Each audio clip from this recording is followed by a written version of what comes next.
Hello and welcome to the Double Your Freelancing podcast, where you'll learn how to raise your rates, get better clients, and just generally have a way better life as a freelancer or agency owner. I'm your host, Zach Swinehart, and on today's episode, I'll be speaking with Kim Swagemakers from Kimpact.nl, talking about her experience going from employee to freelancer to productized agency owner, and fun update since this interview, because it's been several months, she's now moving into like product creator as her next stage, digital product creator, selling workshops and such. In this episode, Kim will share her insights about immersing yourself in client pain points to inform your trajectory, choosing a niche based on past products and jobs and experiences, finding good productized service ideas, building automated lead flow, and much more. Super great interview. This was recorded in the private DYF Accelerator community as an expert interview. So if you want to get in on that so that you can ask live Q&A to our experts, you'll be able to indeed do the live Q&A. You'll also get weekly one-on-one video coaching with myself, weekly check-ins and accountability, and of course, like a whole text community and repository of all the past recordings. So if you want to check that out, it's at dyf.link/DYFA. So let's jump in. Here's the intro for Kim. So Kim Swagemakers is a copywriter and funnel pro who has a productized consultancy called Kimpact. And the things I think are really cool, so I think about productizing a lot, but I've never really thought about it the way she does it, which the way she does it is quite cool. It's like she has a done with you service where she levels up someone's staff member, which I think is quite a clever way to go about productizing, because whenever I think about productizing, I think about like, make a super basic service that is SOP driven. And I always get hung up because I'm like, I don't want to have to do that because it would make my websites kind of more templated or generic. And so what I love about Kim's approach, which the caveat that I'm sure she'd say is it does involve like a certain income cap, which her and I were talking about the other day. But what I love about her approach is it allows you to do bespoke work and do really high quality stuff, but still give you that leverage of productization. So that's a really cool thing. She's got automated lead flow. She's got really cool funnels. She's doing all the cool stuff. So I'm really excited to interview her. Here is what I am hoping to take away personally from today. The challenge I'm seeing in the community, if I were to put it in their own words, and I validated this with Marius earlier today, is this. I'm a good web designer / app developer / whatever, but my projects are all over the place and I have no idea what quote niche to target because I haven't done any past projects that feel like the right niche. Or I know I'm good at helping people with XYZ technical skill, but I don't really know what quote valuable problems I want to solve or who would be the best person to solve them for. And within that, I noticed that there are kind of two segments. There's either I know some ideas of what I might target as a service offering or who I might target as a niche, but I don't really know how to validate if that is actually worthwhile. And I don't know how to get in front of that person to validate it. And then there's another category, which is like, I don't even know how the hell I can figure out what I might target as a service offering or niche. So to me, this is kind of the pain I'm hearing. And from some of the stuff I've been hearing you guys saying, sounds like that's hopefully mostly on track. But if it's not, mention it in the Q&A. So with that, Kim, yes, to let the interviewee actually talk in the interview, can you tell us a bit about where you're at now with your business, like just your nice current situation? Yes. Hi, everyone. So my business is called Kimpact. It talks easier. And I started as a freelancer. So right now I am still, a part of my business is still, some freelancing stuff. So I call that the Kimpact agency. But I'm in the middle of a big transition to the productized, like the Kimpact productized service business. I call it the product business. So that's where I'm at. It's like half of my income is coming from productized services and half of my income is coming from still a bit of freelancing work. So I think it's more 60-40, 60 productized services and 40 freelancing, like all over the place. Not all over the place, but yeah, that stuff. So that's what I now I'm helping out. Like my productized service business is, I guess, the most interesting right now. I'm helping out marketing and communication professionals and solopreneurs. Well, in two ways. Most of them are like doing something online and have no idea what, but they need more leads. So I help them getting more leads by building the right funnels. And the marketing professionals building in working in companies, I help them with more like coaching on the job. So having more leverage within the company and getting more budget because they have a strategy. So yeah, that's in short. And something I didn't ask you when we were chatting the other day, for your direct freelance agency, whatever you'd call it, clients, are they in these two niches, or are they totally different niches? They are they are in these niches, but the thing, like, and we talked about it, the things I'm doing for them is done for you. So I'm doing their email marketing and I'm doing their content, like really writing copy, because I want to keep my head in the game and, I want to keep myself up to date with the skills and stuff. But yeah, it's not productized at all. So it's nagging me. Yeah. But it is for the same type of business, same type of client. It is. Yeah. Cool. So the thing that I think would be really interesting to hear about, because it sounds like you've been freelancing for a long time. You've been in the DYF ecosystem for a long time. You mentioned that you went to, presumably it was the Europe event in like 2017, yes. Right? And when did you first, like, I guess I'd be really interested to hear, when did you first start freelancing? What was that like? Did you transition from a job? How did you first get started? Yeah, I worked at an internet publishing company in the Netherlands. And I've been working there for about 10 years, I think. And I noticed I started coaching the interns and coaching the juniors. So that's one thing. I was working for a boss and it didn't feel right anymore.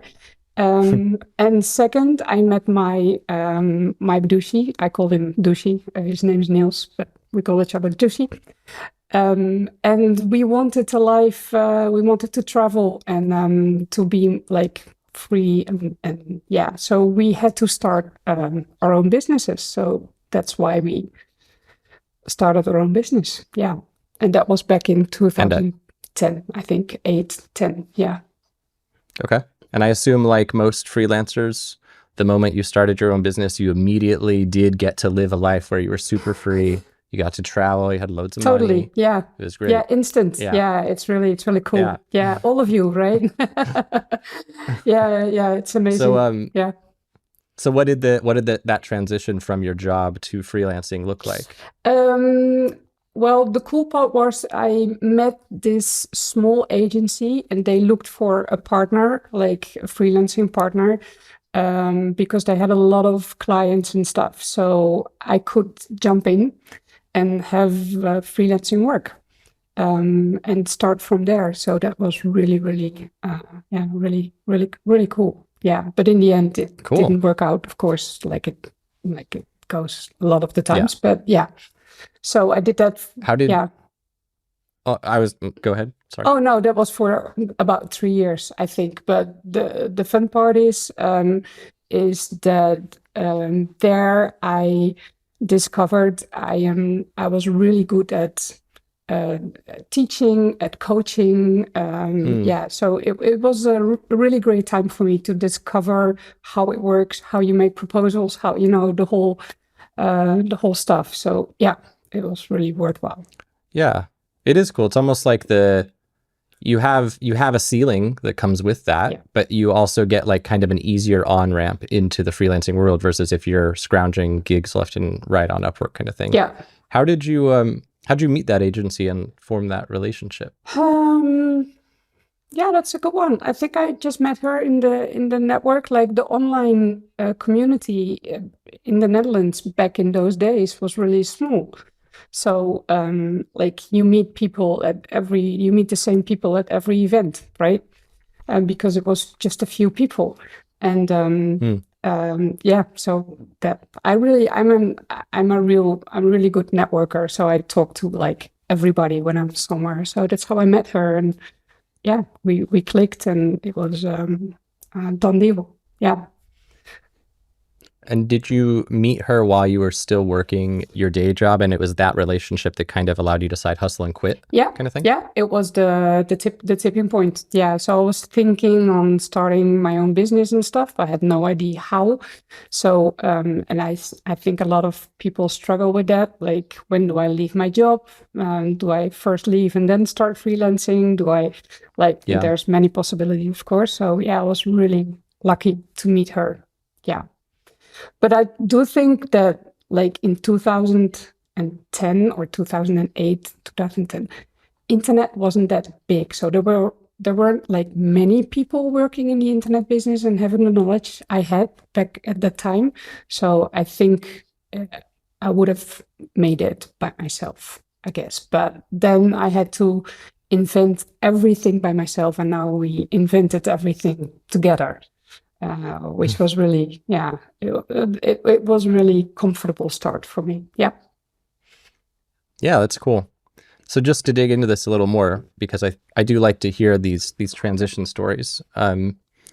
So it sounds like when you started doing this freelance work for this agency, I assume you're like fulfilling their clients' work for them, basically, right? Yeah. So the actual technicals, it sounds like you were discovering a lot of things about technicals and about running a business in the process, but the technicals that they were engaging you to perform, was it basically the same as what you were doing at your day job before? That's a good question. Yeah, I mean, the online, I worked in online content and with online communities and online strategy. So yeah, it wasn't that big back then. So I kind of did the same thing, but the fun, like at the company, I coached the juniors and the interns, and I really enjoyed that, and I was good at it. So when I joined this partnership and this agency, I took all the teaching and presentation projects, because I really loved it. So I was just like teaching and coaching, and yeah. Does that answer your question?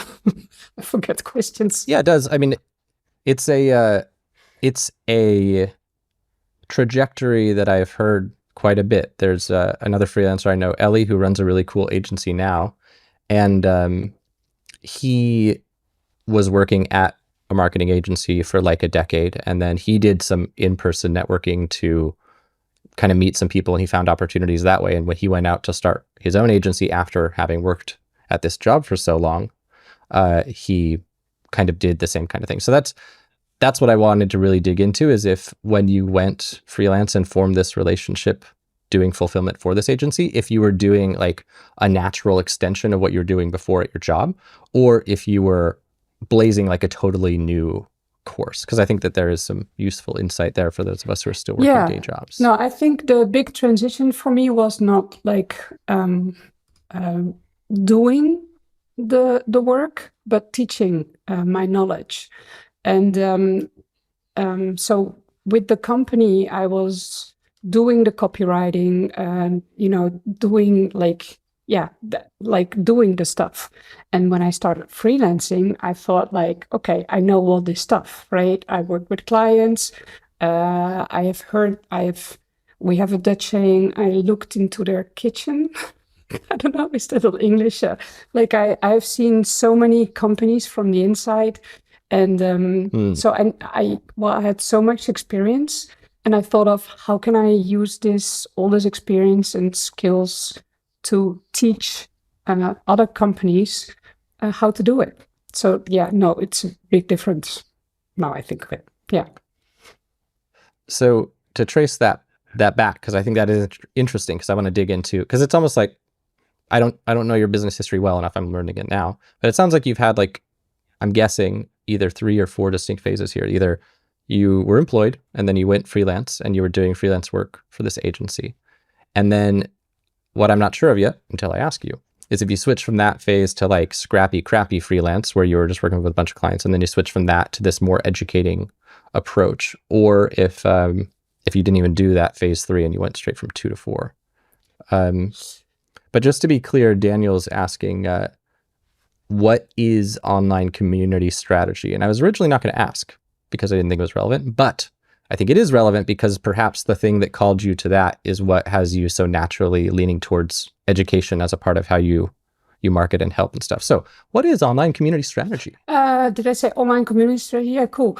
So it's kind of like you ask yourself the question, how does the online content I produce and the online media I use, how do they contribute to reaching my goals? So that's like the strategy part, right? If your goal is lead generation, where's your target audience? Which channels do I use? What platforms? What do I do? What content do I use? So that's like online community strategy, online content strategy. Yeah, name it. Does that? Yeah, it could be that you misheard it. I don't know. I'm just, babbling sometimes. So let's recap. So you're working your day job and you were doing the strategic stuff. What other technical things were you doing there? Were you doing like copywriting, funnels, stuff like that? Yeah, but we did everything. We built websites with Dreamweaver. We did the forums. We did the copywriting. It was those days, right? You just did everything. But mainly I did the copywriting. Yeah. Okay. Yeah. And then when you were doing the agency fulfillment work, what like technicals, if you give me bullet points, were you doing for them, for their clients? Well, they were all over the place.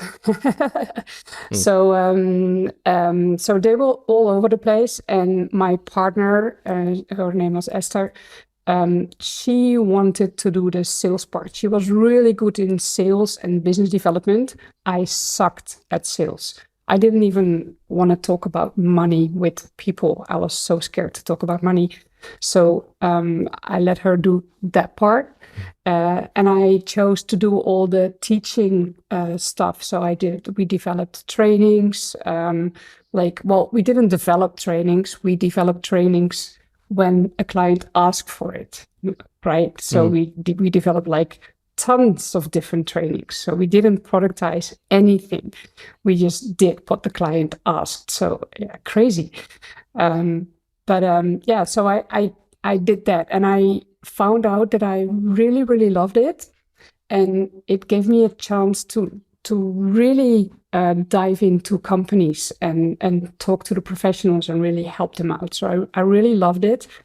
And then I looked for a company where I could do that, like give a training full time, like one training, because within the time with the agency, I found out there was one problem because social media came up and nobody knew what to do with it. And I kind of knew. So I called this training company and I said, like, look, this is like companies are asking for this and I'm seeing it and I have this training. Can we make a deal? So then they hired me to do that training. So I did that like next to the partnership. So that's the next step. You're going to ask something. I'd love to hear about it. Oh, okay. So, and I think because I did like that, I love training, like doing the training so much. And that's, why I love it so much is because you connect with your audience. And I know a question is, how do you choose your audience? Well, they were in front of me. So I discovered working with this agency that when I do trainings, I have my audience in front of me and they ask me questions. And those questions, like every training, I got like the same questions over and over and over again.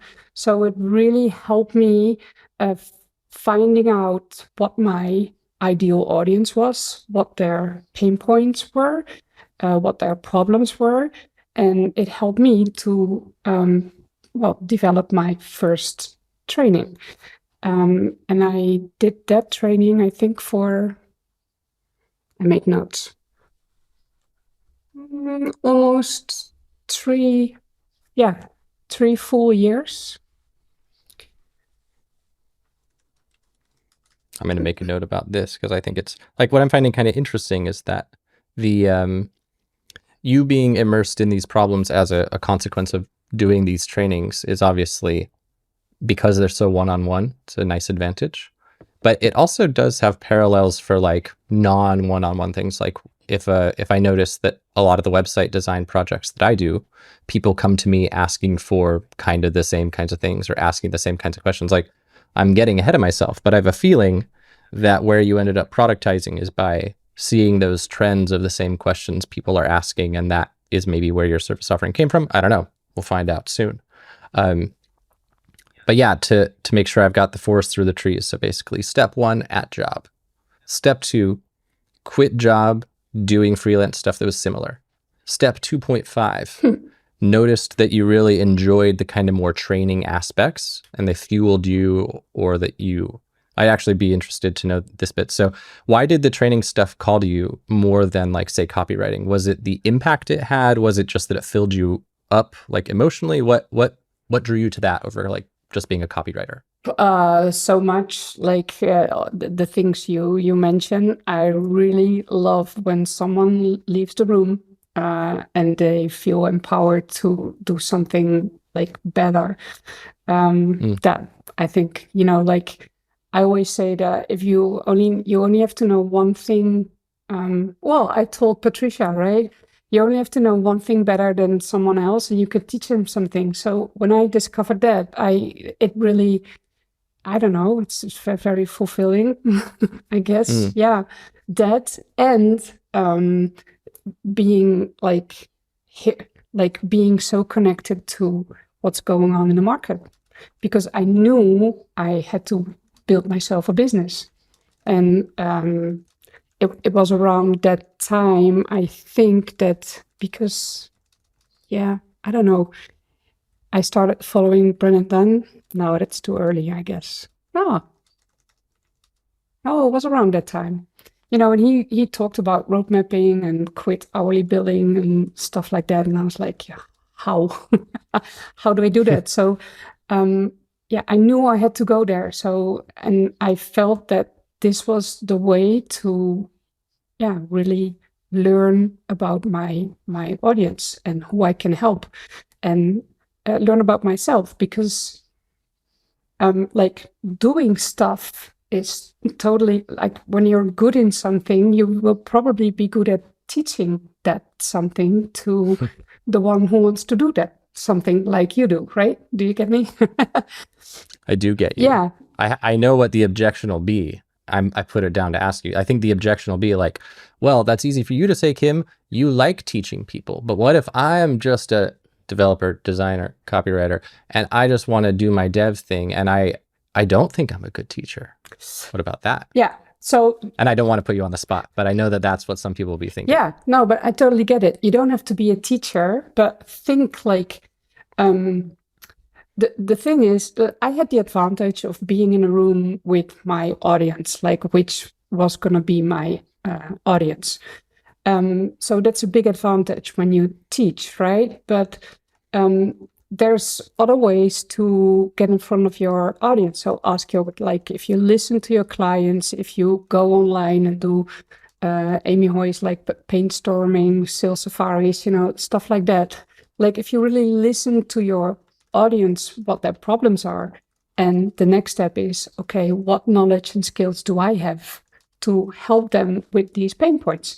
And that's your teaching stuff. Like, I mean, that's your, and you don't have to become a teacher to learn it, but then you know what, when you want to productize your business or your knowledge, you first have to know what your knowledge is Right. Yeah, to help your audience, right? So so that's the way. Find the pain points. Well, it's the easy way. I can tell you how I did that, of course, but find your ideal audience, know their pain points, then ask yourself, how can I help them? And that's your knowledge to productize. So without being a teacher. Yeah, I think it makes a lot of sense. I mean, I think it's I personally can sometimes go really hard in the direction of like journaling and thinking and making these grand plans and stuff. And like, I'm always like, ooh, it would be so cool if I taught freelancers how to do XYZ niche thing that no one gives a crap about. Yeah. Because once I'm immersed in this audience of freelancers, it's like people want more clients. People want to get paid more. That's all they care about. Like, it's one of those things where when you're actually immersed, any theories that you might have come up with about what you think would be a good way to solve a problem or whatever, they kind of all go out the window, because once you're immersed in all the pains and what people are asking for and actively looking for and actively struggling with, like, it just becomes so obvious what has to be done.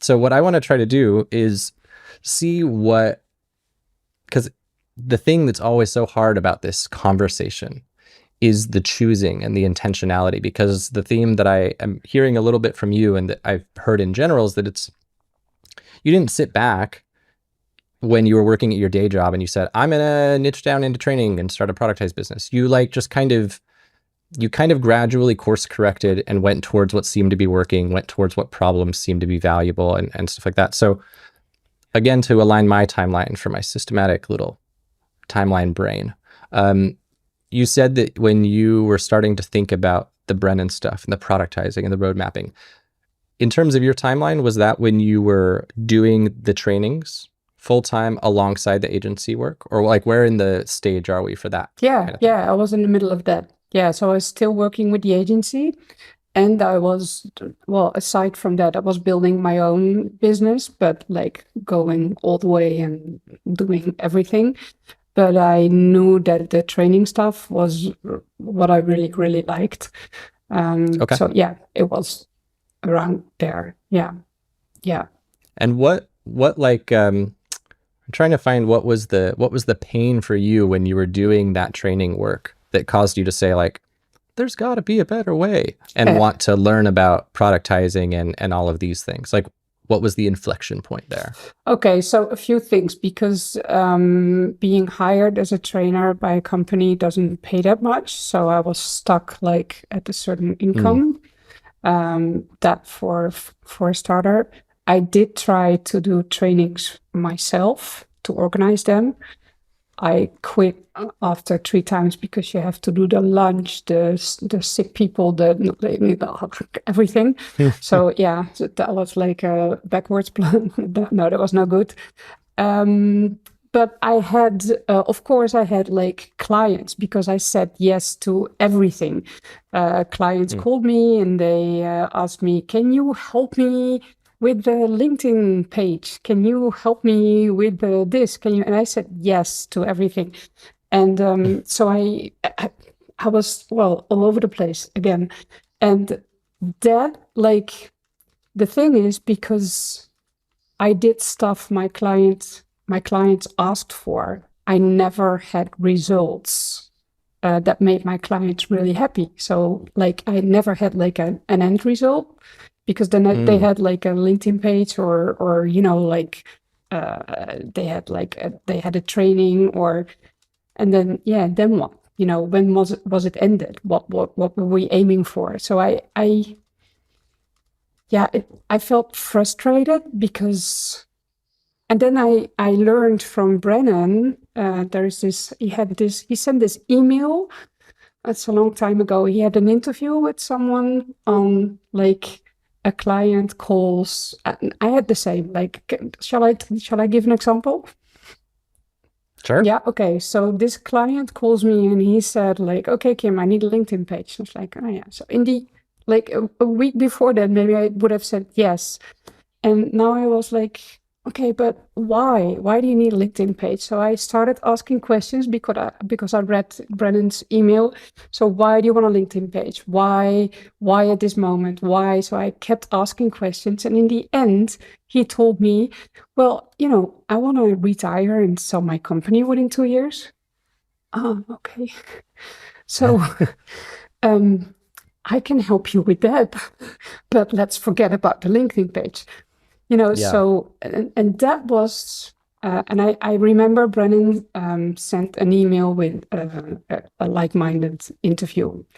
And that was my tipping point, like, okay, let's stop doing what my client asks. Let's do something I can really help my client with. That's a totally new way of thinking. Yeah. And I think that was kind of the beginning of my productized service. Yeah. Cool. So before we dig into that, Yeah. because I do want to dig into that, I'm kind of curious. So you said that clients were like coming to you out of the woodwork and just asking for random marketing stuff. Yeah. How were those people finding you? Did they know you from like your previous day job connections or from the training, or where were they from? Yeah, I'm very active on LinkedIn. So I think I used the time I worked at the company, I used it partly to build a network. And again, in the Dutch market, the online community, like the community was, well, small. So there weren't a lot of people to call in the early days.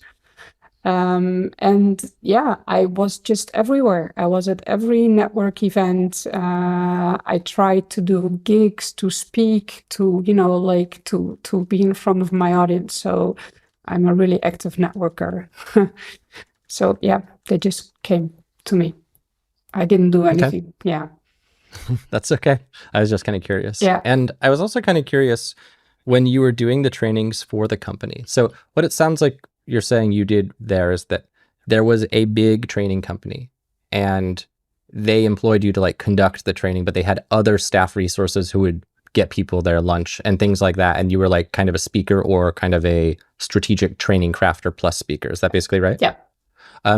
So were there any trends with the kinds of clients who hired your company to do trainings, like in a specific niche or a specific topic or whatever? Well, topic, I guess, was probably digital marketing, but. Yeah, well, my topic was social media strategy. Okay.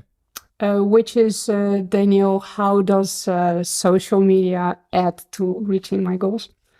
Yeah, that was my training, but it was all digital marketing, online marketing, what they did. Yeah. So what were some, like, I guess if you could list, I don't know, if you remember still, 3 or 5 or something examples of the types of clients your training company had that you trained? Well, I think back then it were the fast consumer brands mainly because they pick up trends and first. So it were like the big brands like retailers, fashion brands, stuff like that. Yeah, it's hard for me to remember. But like H&M type of thing, Dutch H&M, whatever it would even be. Yeah, it's like, fashion, retail, maybe travel, stuff like that. Like the companies, you would expect them to be the first in adapting new marketing trends. And it's funny because now I kind of have the same, I still have the training social media strategy, and it's all government. Oh, that's funny. Yeah, the slowest to catch up to these trends. They're just like, hey, we heard about social media 2023. We'd love to really get on that ball if you could teach us. It's so boring. That's fine. Okay, so I'm starting to get a flow here. So basically, you transition from the job into the training, and the training was doing this kind of social media teaching stuff. And then while you're doing the training, it sounds like you were leaning more into that, and that kind of became full-time-ish, maybe? Yeah. And that on the side of that, you were having people asking you for random marketing stuff. Yeah. And then the random marketing stuff is where you went from, so basically you had full job that was just straight up job. And then you had the training, which was like kind of job, but all these things were like giving you all these random business skills. And then when you had your kind of job, you then were taking these side gigs that were like straight up freelance, but you were feeling that pain of how you didn't really feel like you were actually solving the big problem. And that's where you did the Socratic questioning. Is that basically a good recap so far? Yeah. Okay. Thank you. So it's for my own benefit, really.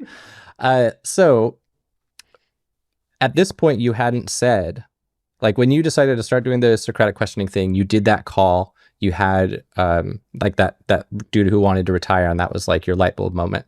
At that point, you still hadn't decided like on a specific type of person you wanted to help, or even maybe a specific type of problem you wanted to solve, right? Right. Okay. Well, the problem, yeah. Per audience, no. Okay. So what was the problem decision at that point? So the problem, like everybody had, it was like, okay, there's this social media happening. I have no idea what it is, what to do. We're just doing something, but what are we doing? What do we need to do? How do we measure it? That was one big pain. And the other big pain was people working within companies. They didn't get budget for social media. It was like a side project. They, like they didn't get the proper time for it because they couldn't tell management what the added value was of social media. So those were the pains, I related to. And what year would you say this was? Because it sounds like it was when social media was kind of more nascent. So people listening don't just decide social media is a great thing for you to do. Yeah. Because it sounds like this is what, like 2012, something like that? Yeah, it was it was 2011, 2012. Yeah. But a side note, I still have companies calling me with the same questions. Yeah. Which is cool. What I love about yeah, it is. And what I really love about what you're saying is that it sounds like what you did is you followed your interest, sure. You followed what filled you up, sure. But you also, like the theme I'm hearing is that you kind of followed the pain. You kept yourself immersed as a natural networker. I think that's a good takeaway for us. And I think the nice thing about like Amy Hoy's Sales Safari strategies, it gives you opportunities to immerse yourself in pain, even if you don't want to go to a bunch of networking events. So I love that. That's a through line I'm seeing, immersing yourself in pain. And then the other through line I'm seeing is following that pain and just solving the pain. You didn't sit down and choose from some chair in a cloud or whatever. You just kind of followed the pain, used your skills, used your experience, it sounds like. So let's keep going with your story. So you had this light bulb moment. You chose that you were going to be probably, it sounds like, helping with these pains of what is social media and people at companies not getting to prioritize. Is that right? Yep. So what happened next after you spoke with this dude who wanted to retire soon? So, I have to tell that my douchey, he's like, I'm more of a butterfly going all over the place. And he's like sort of a nerdish guy in a positive way. So he came to me with Brennan. He came to me with Amy Hoy. He he really is my business coach. Yeah. What was your question again? So what happens then? So, well, the fun thing is, then I decided I don't say yes to new clients anymore who call me with this random question and like make a proposal which I have never made before, doing an assignment which I never did before. I stopped doing that. So I really thought of what is the fun, what do I really like? Well, I really like doing trainings, and I really like to help the marketing professionals working within the company, because that's what I did, to give them leverage, to help them, build a good strategy. So those were the two things I chose, and I was committing to myself, like, okay, no more other stuff. And the funny thing is, that was like at the end of the year, and in January, this really big company called me. It's a fashion brand, like really big, with it's like the universe, right? Testing me. Hey, we have this, we want a strategy, and like this really vague question with no end result. And I was like, No. Really? You did it. You passed the universe test. Yes, I passed the universe test. Wow. I have admittedly failed some universe tests over the years. Yeah, I think we all So go still you. failing. Yeah, but that was really, that was my big moment. So I was like, yeah, okay, so now I'm really doing this. And yeah, so and then I started, like, it's not that I had a productized service on the go, but I knew this is the only thing I'm going to help. I'm going to say yes to, like social media strategy. It's going to be it. Which was also a bit like it had some negative side effect, but I can dig into that later, maybe. Cool. Yeah. If it's all right, I want to do a slight rewind. So the thing I want to qualify here. So you decided that you're not going to say yes to random requests. And by the time you did that, you had kind of noticed these pains, the two ones about what is social media, people at companies not getting to prioritize it. You decided you wanted to solve these pains. I have two questions. First up, I'm kind of curious, I'm curious why you decided you want to solve those pains, specifically from the angle of like, how did you decide you could afford to? Because I think that's the biggest objection here is it's like, well, it's all well and good to say that I'm going to turn away everyone who doesn't do XYZ kind of service. But like, if I'm struggling to put food on the table, I don't really have a lot of options. I got to do whatever the hell people come to me with if I don't have good lead flow. And I'm guessing that at this point, you were still just getting your random referrals from networking. You weren't doing any content marketing lead gen yet, right? Yes and no. So yeah, from the network, because but also from the teaching, because those were not in company trainings, but like open trainings. I don't know, like people from all companies come to the training, and the training was about how to build a social strategy. But after the training, they needed some help with doing like, you know, the implementation, like the implementation and the presentation within the company and management and stuff. So they called me for that. So and makes sense. Yeah, it made sense. So, and that was happening over and over again, or like a few times. And then I started promoting it like a bit in the training, because it were not my own trainings, of course. So, so that's how I started lead generation, of course. Which I now do all the time. But yeah, so a lot of people came to me from the training and they all had the same question. So it was a really logical move to the productized service I'm having now. Yeah. And so when you made that decision, I'm only going to help with social media stuff, it sounds like you made that decision when you had like you had a comfortable enough amount of lead flow that you could not starve to death as a result of saying, I'm only going to do social media. Is that right? Yeah. And I still had the training, the company I did the trainings for. Yeah. So yeah, I did. Yeah. But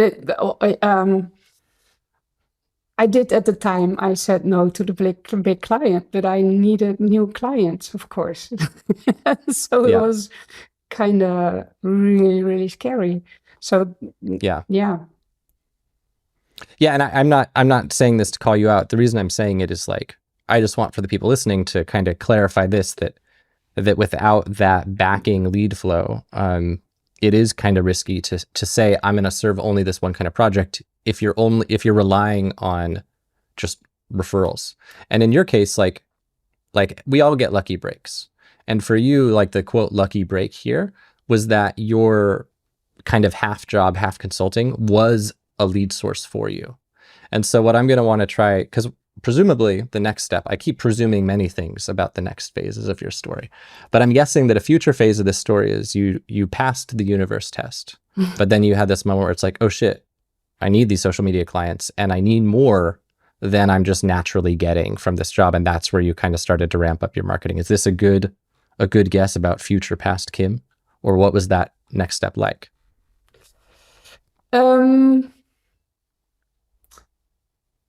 Yeah, sorry. I was thinking of many different things. Sorry, can you repeat the question? I can rephrase. Yeah. So basically what where I'm at, if I think of this interview as like a framework and wanting to solve kind of this core problem of like, how can I for myself as a web developer or an app developer reproduce what Kim had? People are always going to make objections about things that were like lucky breaks because they're not reproducible. And so what I am wanting to do here is try to think of like, if the pain point that caused you to get into content marketing was that you wanted more social media clients than you were just randomly getting by referrals. And so you started doing content marketing to get them. I wanted to try to think, okay, is that decision something that she could have fast forwarded to earlier? Because I would think the challenge is that if you hadn't been getting that lead flow from the events, you wouldn't have known that there was like a market for this thing. Yeah. You heard the pains because you were immersed in the audience, but also because you had the customers. So I just want to try to think of like what lessons we can have.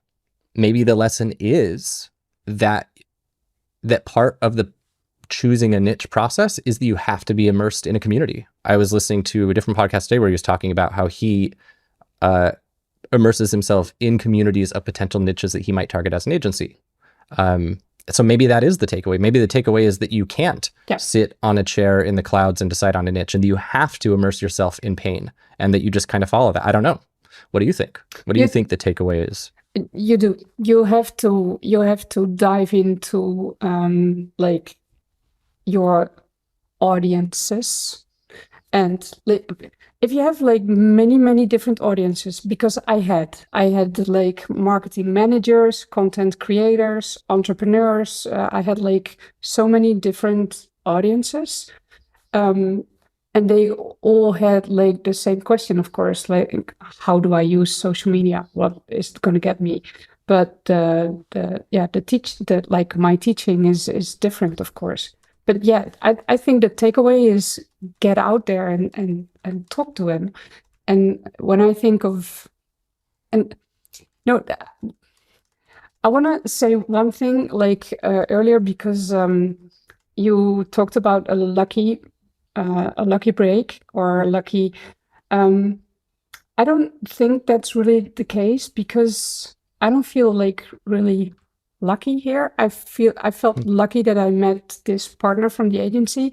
But the thing what I do is I think of the worst case scenario, because if I keep doing this the way I'm doing it, nothing will change. So in order to change something, I have to do things different, right?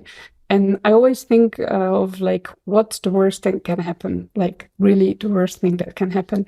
And I can always go back to the big, funny freelancing stuff, because, there's always work somewhere. I can always work and earn some money. But so yeah, I wanted to refer to that. Cool. And just to clarify, I was not saying something like I attribute your success to luck. What I was just saying is that if there's somebody who's like, let's say, a web developer, and they're doing app development, the exposure that they get, in air quotes, to pain in their job is like somewhat limited, because you do one app project, that one project takes 3 months, you only see like this one client. Whereas in your case, what someone might say, Kim got lucky, is the fact that as a result of your job, you were like exposed to leads. Most people wouldn't necessarily be exposed to a lead stream as a side effect. And so, again, I think that you've made a lot of really great decisions, and you're a very savvy business person. So do not at all think I'm saying you're only here because of luck. No. But I was just trying to think of like, for that person who thinks that, again, not me, what we might tell them that they can take away as a lesson for themselves. And maybe the lesson is the exposure to pain and the gradual pivoting. I'm not sure. Yeah, I think there's many ways to get exposure to pain, because when you when you pick one event a year where your like broad audience is going to, and the whole place is filled with your audience. Just listen to them. Like, don't listen to the speakers, but listen to the questions they ask, to the conversations they have in between. So, and or online, like I don't know how many people did Amy Hoy's Sales Safari, but there's like Reddit, there's so many Facebook groups, LinkedIn groups, forums, fora forums. So like there's so many ways to be there where your audience is, and I think the thing is there's so many pains they are discussing and having, and how I did it is list all those pains, like list everything I heard from people from my training, from questions asked in events, stuff I read on forums, on Reddit, like I had my watering holes, of course, like everywhere where my broad audience was. I wrote them down, and I don't know how you call that. What's do you know? No, not turf. Like when you have words and you put stripes behind it. Oh, like tally? Tallying. Yeah, you tally them. Like where you go. Yeah, 5. Yeah, tally. Yeah. Okay. So I did that for like a really intense, long time. I think maybe for months, because I had an idea what I could help my audience with, but in the end, the tallying told me what the real pains are. So you have a whole list of pains. And then the next step is, okay, what knowledge and skills do I have to help them, like with which pain can I solve for them? And I think that's Makes like, sense. yeah. So it's not only the pains, it's the pains that you can connect to and solve. Right. Yeah. Yeah, I love that.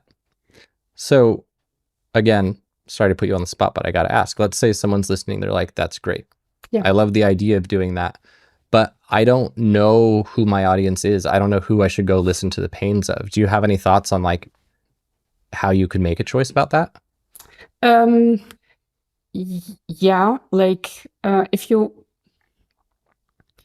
well, it depends who the person is, because if you had like a few clients in the past, or you worked at the company in the past, like we did it yesterday in the evening, like we practiced choose some companies or professionals you work with, and just list all of them, even if it was from your corporate work or whatever. So that's how I started out, like really before that. Okay, who did I work with? What did I like? And what was his role within the company? Why did I like it? Why did I not like it? So it's a start. And if you have only 10, then 10 is a start, I guess. Yeah, and then the next step would be go online and look for places where those persons go to discuss, their pains and topics, and that's really tough. It takes time. Like Amy Hoy says, if you can't find your audience online, it doesn't mean they're not there, but it means you didn't look hard enough, right? So yeah. They're there. Yeah. Yeah, so that could be a start. I mean, what you are doing right now is really cool, like interviewing people, having coffee with people. I don't know. Yeah. So, yeah. Yeah, but I love the framework, the hypothetical framework that you're presenting, because it's a load off. Like I think that it feels like a really big burden to pick a niche, and the idea that I could draw from the past and make pivots, it feels more manageable. I think that the big objection that people would have is like, and that I can relate to from different stages, is like, okay, well, what if I just straight up don't like the past? Like, what if I've worked with clients and I've not liked any of them? And I think that's where it is hardest. And I do personally believe, and we're not going to have time. I wanted to dig into this today. We're already an hour. But I do personally believe, when I'm thinking about your niches and ones I've served, that within every niche is like a big profit opportunity and an income ceiling. At one point, I did websites for a lot of podcasters, and it was a really, really great, profitable niche. But it came with a ceiling. I was doing websites for a lot of new podcasts. And if someone is just starting a podcast, like they're not going to pay $15,000 for a website. They're just it would be stupid. I frankly couldn't even recommend to a new podcaster to do that because it would be stupid. As a fiduciary, I can't recommend that. So my market ceiling for that, for new podcasts, ended up being, I don't know, I think it was like a few $1,000. Few $1,000 for a website I knock out in a day or two, easy money. But it came with a ceiling. Your done with you service, very profitable for you, very good effective hourly rate, but it is having a ceiling. You're becoming the bottleneck. And so I have this belief that I would welcome y'all to challenge me on in the Q&A, that maybe any type of past client, even the ones that sucked, could be a viable niche, because others within that industry will not suck. I don't think there's any industry that like universally sucks, except maybe healthcare. From talking to some of y'all who work with healthcare people, I think that might just objectively suck. But other than maybe healthcare, so yeah, I really like what you're saying, and I won't harp on this because you've got a lot of other cool stuff to share. But I just wanted to see what your thoughts were. Do you have any other like parting thoughts on this? Like, you think just go through your past clients, pick the ones you hated the least, go from there? Yeah, well, in reaction to your story, I would say you stopped asking their, like, looking for their pains, because like That's true. the podcasters had a pain, I need a website, well, or some pain like that. But how do I grow a podcast? That's yeah, the pain I should have dug into next. Yeah, so I don't agree there's a ceiling to a niche audience. I don't agree because, like, there's always new pains and you evolve. So you have new skills to help them with. So you grow together. So, That's a good point. It's a very good point. Thank you for challenging me on this. I guess it is, maybe the better way to phrase it is, there's a ceiling to how you can serve an audience in a specific type of way without like leveling yourself up to better serve their pains. Never stop like pain that. storming. It's a great framework. Yeah. Yeah. So here you were, 2012 or whatever, you passed your universe test. You said you wanted to just work with social media. Yeah. And you needed clients. What'd you do next? What I did is, then I built my productized service, or designed it, because I didn't want clients anymore that just asked the question and I just thought of a solution which they asked for, because by then I knew this is the way they build a social strategy from, like, this is the way, period. So that's how I evolved, of course, but that's how I'm doing it right now. Again, also. So that's what I did first. And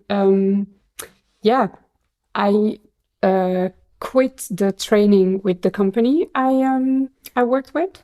So I started looking for a platform where my audience, like a huge chunk of my audience, was hanging around. And it's Frank Watching. I don't think anyone knows it, but it's one of the biggest marketing communication websites. They blog, they do trainings, events, stuff like that.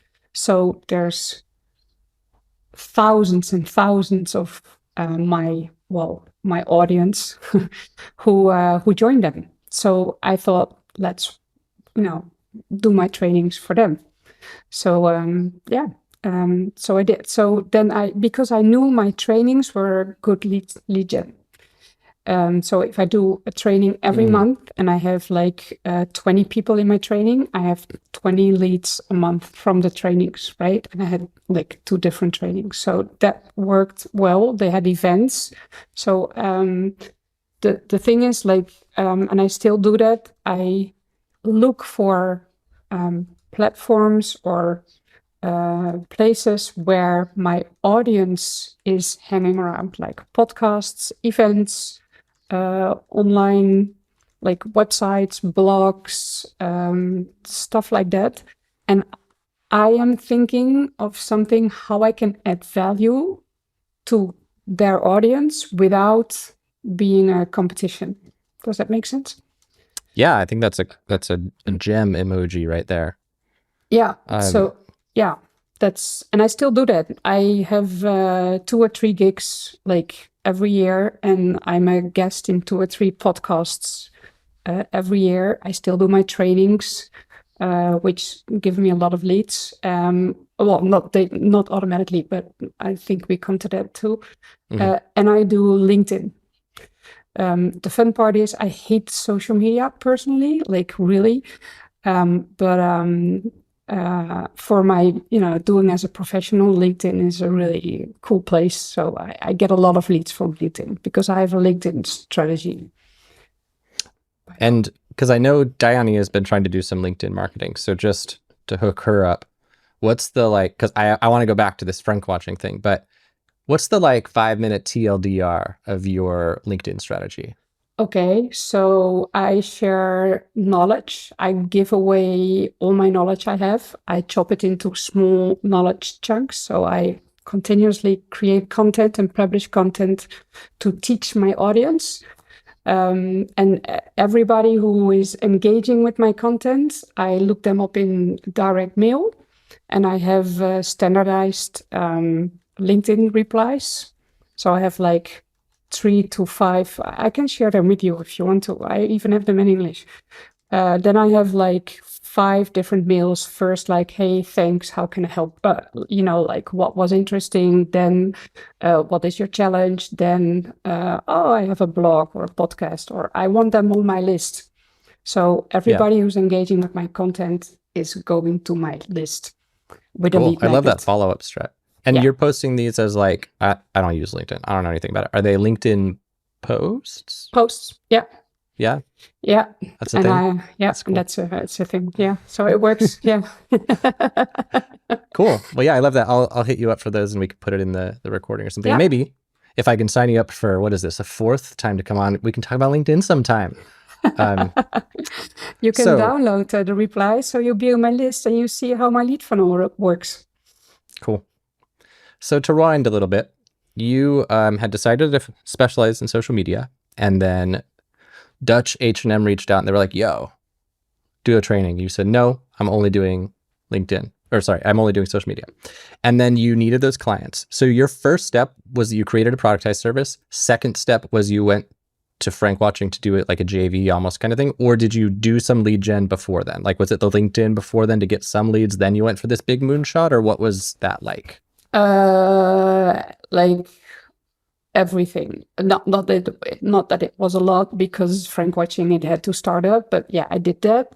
I got into my network. I told, I don't know, in an earlier accelerator session, my clients, from the past, I called them and I was like, okay, I helped you with this and this.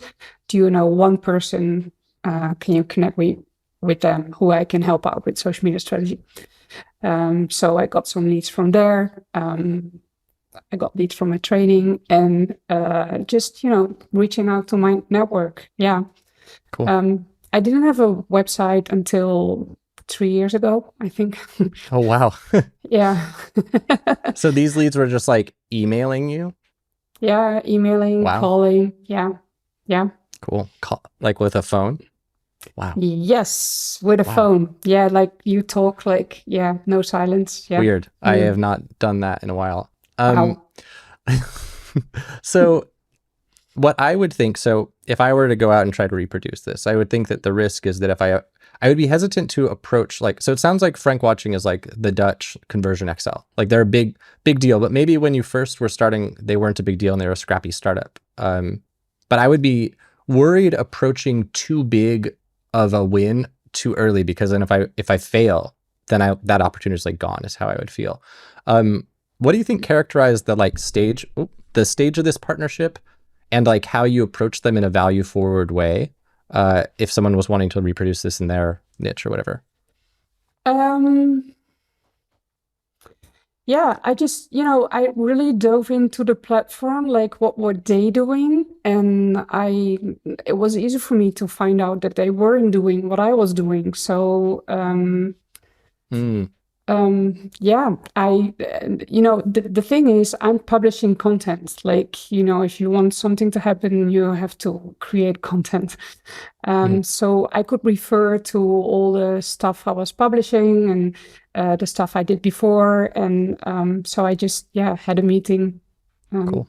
with someone. The thing is, when I have something in my mind, I have a plan A. I never have plan Bs, or I have just plan A in a worst case scenario. Yeah. No in between. Okay.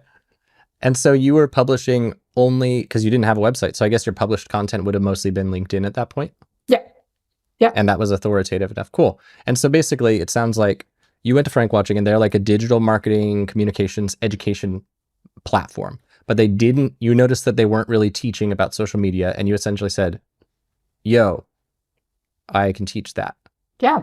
Or what did that look like? I can teach that. No, yeah, but I showed them because I taught it before, right? So I showed them these are the pages people having. I did the brainstorming, so I had like data from Reddit, from like the forums where I found them, and the questions they asked me. So I really had proof, and they happened to be very enthusiastic. And did you offer to do these trainings like for free? No. Looking at it as lead gen? Okay. No, of course not. No, because I'm not allowed to do lead generation. Yeah. Yeah. It's like a cheeky kind of, yeah. But I do it, of course. Like I did just now with the LinkedIn replies, I just mentioned stuff and like, people reach out, if you want them, to follow you. Yeah. So if I were trying to do this, like basically, how'd you make the deal so juicy and irresistible to them? Was it just that they saw the opportunity because you could teach about something that they weren't teaching about? Or did you like position the pricing in a clever way? Or how'd you package that up? No, they have like a standard pricing because they work with a lot of trainers and teachers, and this one was missing. And I could like show them that it was a real pain, and they needed it. And they agreed. So it wasn't really a tough conversation. But cool. Yeah, but sometimes it is tough. Like what I said, like I want to have 2 or 3 gigs every year. Well, I need to deserve that stage. And I see a question from someone like, what about the competition? Yeah, there's a lot of competition, so every time I have to come up with a unique selling point, not really, but a unique solution. So I have to keep brainstorming. It's your story with the podcast website. If you stop growing and stop telling the same story, then nothing will happen, of course. Yeah. You hit the ceiling. Yeah. So I'm about to create a poll for you guys of whether you want me to keep the interview going, because I want to keep diving into this marketing thing. I think this is really juicy. But if you guys want Q&A, like we're coming up to the stop. So I'm going to put in a poll. But while I put in that poll, and I'll let Kim get a drink of water. But so I'm just thinking about, like, let's say a developer wanted to reproduce this strategy. They might say, like, I know Marius does, like, is it event storming, or I can never remember what it's called, but he might go to some sort of like startup business education website where it's like people who want to start a startup go there to learn about things. And he might say, oh, these guys don't teach event storming, so I can let them know I will happily teach event storming. Maybe that's reproduction. So like when you did this, did you, it sounds like you just saw, hey, there's somewhere where I can help. Were you intentional in advance? Like you were saying, are the people on this I don't remember what it's called anymore, but the Dutch conversion accent. Frank Watching. Frank Watching. Yeah. Did you in advance, like try to identify, are the people who are customers of Frank Watching good leads for me? Or did you just say, I can help, I'm going to help? What did that look like? No, I started with the audience they reach out to. I always start there. So I look for events, platforms, podcasts who are reaching out to my audience. That's the first thing. Yeah. Cool. So that came as a result of deciding who you were generally going to serve. which was at that point marketing communication professionals who work within companies and don't get the budget for social media. Yeah. Cool. And everybody has voted that I stick everybody so far has voted that I stick to interviews. So okay. We'll just keep going and try to make the most of the last 15 minutes. So I would like to keep getting through your story to the present day, but I'm just going to root us in the core goal. So basically what we're trying to solve here for today's interview is that the person who is good at their job, but they feel like they're having trouble finding out how to get in front of or choose who their ideal customer is. So that's one thing. I think we've got some good threads on that. And then the things that were like promised about what this thing was even going to be about were productizing your services. We haven't talked a lot about that yet. Building funnels and autopilot lead gen, niching. So I think we can consider the niching case closed for now. With regards to productizing and automated lead gen, I think those would be the good ones to talk about. And that's kind of the stage of the story that we're at anyway. So at this point, you had approached Frank Watcher and you had approached them because you saw that your target customer was learning from them. And you were like, I'd like to just help my target customer build a good relationship, that kind of thing. And you had by then packaged up a productized service, right? Okay. Or it was like kind of the same time. So what was that initial productized service that you created? Helping out with a social media strategy. So the productized service is, the pain is I have no idea what we're doing and I don't get the budget from my manager to do it properly. So the service is like the whole service, like we start with an intake call, then I teach you how to build a strategy. The marketing professional is writing the whole plan because I told them how to, they get the template to do it. And then I give feedback on the whole plan. I go through the whole plan. I can do it wherever I want. This is all remote, of course. So it's just one intake of 1 hour and one training of like 2 hours. And then they do the magic plan writing thingy. And I do the feedback stuff, like go to the whole plan, deliver it back. And we have one finishing touch call of 1 hour. So yeah, it's like, and it's very standardized, and there's like a beginning and an end. And the end is I have a plan and I can present it to my manager to have more budget. So yeah, and that really, really works. So that's the productized service, like one. Yeah. And then that one eventually led into the one that you and I were talking about the other day, the like done with you ongoing. Is that right? Yeah, because after that, that's what I talked about with the keep brainstorming, because the people who got the budget and have the plan, they needed guidance with implementing the plan. So now that I can have like support, we talked about it, like it's a one-on-one coaching for 3 to 6 months. And Zach told me to build a community, which is a very good idea. So it's going to be the next step. Yeah. But yeah.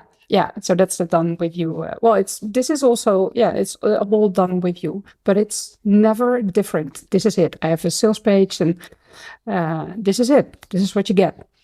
And it works because the fun part is when people call me, if I can help them with their social media strategy, I just, I listen to them for 5 minutes and I have this great idea. What if? And then, what if we do my road mapping product? Because that's essentially what it is. It sounds like that first product that you sell, the initial productized service is almost like road mapping, but kind of not. But it's definitely like a packaged up thing that effectively results in them wanting to hire you for the ongoing service. Yeah. Yeah, I think, road mapping is, I use it kind of different because this is a real, it's something, it takes time. So this is like a real project because the thing after is not my big income. It's the social strategy, it's a fixed price, and I can do 8 maybe a month simultaneously, because it doesn't cost me that much time. So yeah. And so in terms of your lead flow, because something I've always found interesting is like when people don't have enough traffic yet to their websites, they want to do like 50 traffic strategies. But then what ends up happening is you find the one that works and you just kind of do it. And it sounds like maybe for you, you have some traffic coming in or leads coming in from your LinkedIn publishing, and that the rest of them are from these like educational training partnerships with Frank Watching and others. Is that, how does your incoming lead flow, like, what's it look like? How's it break down? So right now I have like, I think 3 productized services. So let's stick to this one. I created a lead magnet, like a freebie for this productized service, which is called the do-it-yourself social media plan. Because people are looking, like how to do a social media strategy, and they run into this and they're like, oh, I want to have that. That's a solution, which is not, of course, but yeah. So they download it, get on my list. There's a funnel, like email. I mail them.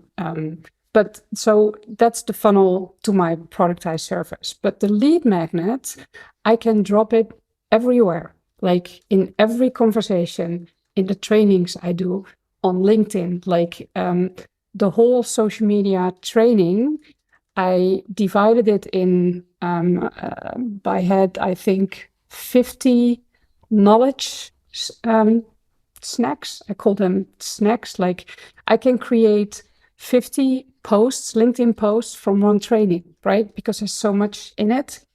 And I just publish it on LinkedIn, and then I do the steps after it. Like people engage with my post, and I know these are the people who are having, are struggling with the social media. And then I look them up on DM, have my LinkedIn reply, like standards conversation. And I lead them like, hey, I have this do-it-yourself template. Maybe it's a good idea to download it. And then they get on my list. And yeah, so cool. Yeah, I drop it everywhere. But I think LinkedIn is the biggest lead gen for me. Ah, cool. Yeah. And in terms of your flow from the people who come to one of your courses within Frank Watching, how do you drop it in a way that isn't like, douchey or breaching your contract or overly self-promoting? But like I did here, so you say, I have this thing if you want more. Yeah. And the whole point is, because I listened so carefully to the questions the people ask, I literally write them down. So because I really know what the pains are from my audience, I can create the perfect lead magnet to help them, like the freebies help them out with the first small step, right? So I know the question will come in the training. I know the question will come in my DM or in, wherever I am, podcasts, at events. And then I say, oh, okay, well, maybe, grab the... but I'm on stage, I have the QR code, like, good question. Grab the do-it-yourself template. So, yeah. Because and in your courses... Oh, yeah, go ahead, sorry. No, sorry, I was just repeating myself, yeah. So in the courses, do you actually say the link URL, or do you say, like, reach out to me if you want this thing? Yeah, I say, just reach out to me on LinkedIn, send me a message on LinkedIn. And, okay, so you don't actually give them the URL because of how that might be douchey. Yeah, that might be douchey. Okay. Douchey. Okay, cool. Wow, douchey. Okay, douchey. Yeah, well, that's when you were saying douchey. I was like, well, I have a different association with the word douchey, but yeah, you use it fondly. I use it. Okay, yeah, douchey. Let's not dive into that. Yeah, I shouldn't have even said douchey, later. but yeah. Anyway, maybe breach of contract, not cool is what we mean. So just because we've got a couple more minutes, I just want to be really clear on your flow. So basically, top of funnel is that there are people who are wanting to learn about social media strategy. You are either doing LinkedIn posts about social media strategy, or you are teaching courses with Frank Watching about social media strategy. Is that correct so far? Yep. Cool. And then both of these things, you are promoting like your little freebie in a something other than douchey way, to basically get a tool that's going to help them with their social media strategy, AKA the thing you're talking about.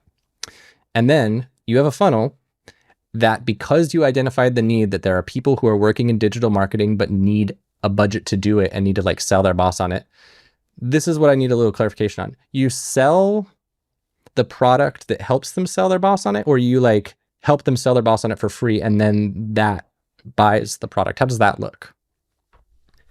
No. It's a pain of my audience that they want to do social media better. They don't know how, but they don't get the budget for social media within the company. So the solution is always a good social media strategy, like a proper plan, which is my productized service. And so are they getting their boss to buy that? Or are they buying it? The person who's like the employee? Sorry. Okay. No, the boss has to pay for it. Yeah. Okay. And so do you have something in help? Oh, yeah. Go ahead. Yeah. So that's what Brennan taught me at the conference, because I was struggling with that. I'm talking to the audience who doesn't pay for my productized service. So I have this email. I made this email for their boss. Like, okay, cool. Dear boss, this is why I should do this. Yeah. Cool. Gosh, well, it's becoming very clear. This should have been like at least a 5-hour interview today for all the things I wanted to talk to you about. I appreciate you being patient with me, putting you on the spot. Before we go, assuming you have a hard stop, but let's call it a hard stop because otherwise it'll just go in forever and I want to be respectful of your very generous time. So are there any parting words you want to share about this process, at least to hold people over for now, that we've talked about today? Sorry, do I want to share what? Do you have any, like, I don't know, just parting words, closing words about... Okay, closing words. Yeah. I love you. No. Yeah, so, yeah, I think so. Don't think of too much of the solution you're offering, but think of the knowledge and the skills you gathered along the way, how you can help your audience with their pain points. And that knowledge, that's where the magic happens, because that's where your productized services are built from, not like the solutions. Awesome. I love that. It does. And if I wanted to download your LinkedIn thingy, where would I go to do that? Oh, what What's like the question. URL? Do you have a URL?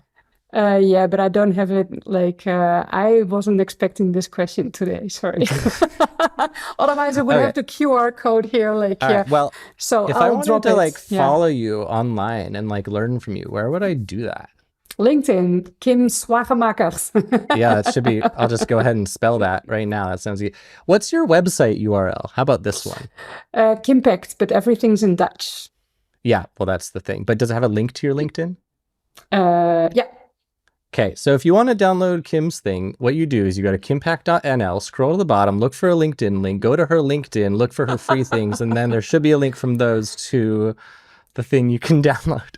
I'll drop it in the digital marketing. Have. Oh, that's a good point. Gosh, I guess someone would have to come into the community though to get that, which, by the way, guys, it strikes me. If someone's listening and they're like, oh man, I'd really love to go to the community because that seems actually easier than looking up Kim's LinkedIn. And like, should I do that? Do the people on this call recommend it? What would you tell them? Woohoo! All right, there we go. We got a few. That's some social proof. Does anybody have 1 minute's worth of questions for Kim before we end the interview? Here's one. Questions. I'll ask you one, Kim. For those LinkedIn ones, is it in the form of simple posts or articles? That's an easy one. No, simple posts, because articles don't work that much anymore. So simple posts. Yeah. Cool. And it does sound like you are indeed active on social media and you get loads of clients via LinkedIn. So yeah, thanks so much for the chat today. Thanks for coming here, guys. And to be continued in about 8 more hours of interviews, provided I get Kim's permission. See you guys. Thanks, guys. Bye. What a great episode, eh? If you want to get all of the links and whatnot from this episode, as well as the like highlights and summary and things like that, you can go to dyf.link/episode 91. That's the word episode and then the number 91. Thanks. See you in the next one.